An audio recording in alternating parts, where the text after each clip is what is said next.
زما سلامونه او نیکې هیلې ومنئ. مخکې له دې چې پیغام شروع کړم دا ځای راته دوه خطه لیکلي چې وخت په نظر کې نیسه، نو همدې دپاره باید خبرې لنډې وکړم او وخت په نظر کې د ځوانو فرهنګیانو او ادیبیانو درناوی، هڅونې، ستاینې، علمي او ادبي نړیوال کنفرانس ته د سمسور ویبپاڼې پیغام.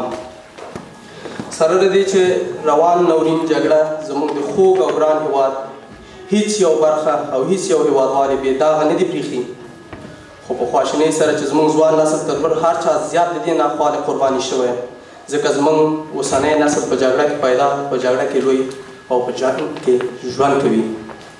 دوی ته په هېواد کې د ښوونې لازم شرایط نه و برابر. دوی تنکي احساس، روح، غربت، هجرت د درنو څپېړو مخ ته ونیول شو.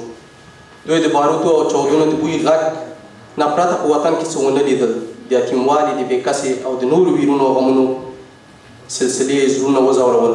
خو دې سره ټول وینو چې زموږ ویاړلي ځوانان نه یوازې د نورو په فرهنګیانو کې ورک نه کړ، د کوڅو او بدمرغیو ژوند ته یې تن ور نه کړ، بلکې له مایوسۍ او ناهیلې سره یې لکه اصیل افغان په نه راوجنګېدل.